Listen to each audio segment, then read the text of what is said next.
అన్ని పనులు చేస్తాడు. ఏది అంటే అది ఎవరికి రూపాయి తీసుకుంటలేదు, చెప్పలేదు. కాలువలైనా ఏదైనా మనకు ఆధార్ కార్డులు అయినా ఏదైనా బ్యాంకులల్లో కరెంటు మొన్న బోరింగ్ కూడా బాగు చేపించిండు,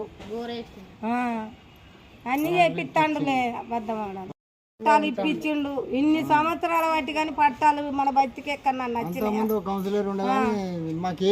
ఎంతో మంది వచ్చి పోయిర్రు కానీ పట్టాలు వరకు ఎవరు ఇప్పలే. మరి మీ బాబు ఇప్పించిండు పట్టాలు, ఒక్క రూపాయి కూడా తీసుకోకుండా ఇప్పిస్తాడు మాకైతే. ఎక్కడ పోయినా ఇదే మాట చెప్పు. మళ్ళీ అయినే రావాలి మాకు. కాలువలు కూడా నీట్గానే ఉంటున్నాయి మాకు. ఎప్పుడైనా తీస్తాడు, వాళ్ళు వచ్చి తీస్తారు. ఇవి చెత్త చెదారం లేకుండా, చెట్లు అవి లేకుండా తీస్తాడు అనిల్ అన్న. మాకు మా వార్డు కౌన్సిలర్ అనిల్ అన్న గారు మాకు అన్ని పనులు సౌకర్యంగా చేసిండు.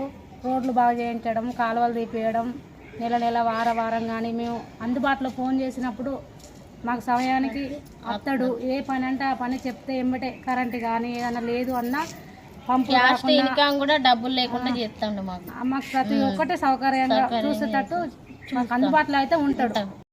నా పేరు తలుగు అనిల్. నేను 5వ వార్డు కౌన్సిలర్, కొత్తగూడెం మున్సిపాలిటీ.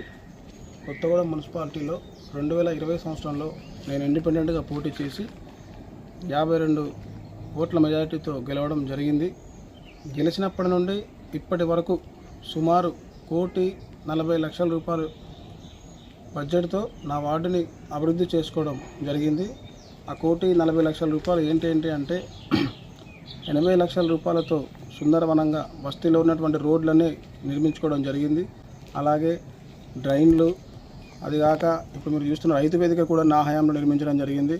కొత్త కరెంటు పోల్స్ అయితే ఏమి, ఇంకా బోర్ల పబ్లిక్ బోర్ అయితే ఏమి, ఇలా చూసుకుంటూ పోతే అసలు బస్తీ మా 5వ వార్డు పరిధిలో ఉన్న ఎటువంటి సమస్యను నా దృష్టికి వచ్చినా కానీ మాజీ ఎమ్మెల్యే గారు, ప్రస్తుత ఎమ్మెల్యే గారి దృష్టికి తీసుకెళ్ళి నా వార్డుని అభివృద్ధిలో భాగం చేసుకొని సుందరవనంగా తీర్చిదిద్దుకోవడం జరిగింది. కొంతమంది పడినటువంటి వ్యక్తులు కొత్తగూడెం మున్సిపాలిటీలో అసలు అభివృద్ధే జరగలేదు, అభివృద్ధి జరగకుండా అక్రమాలు మాత్రమే జరిగాయి అని చెప్పి అవహేళన చేస్తడం జరుగుతుంది.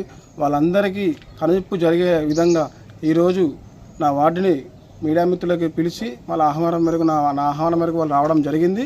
వచ్చి నా వార్డులో జరిగిన అభివృద్ధి కార్యక్రమాలు మొత్తం వాడు చిత్రీకరించడం జరిగింది. కాబట్టి మీడియా మిత్రులకి నా హృదయపూర్వక ధన్యవాదాలు తెలియజేస్తున్నాను.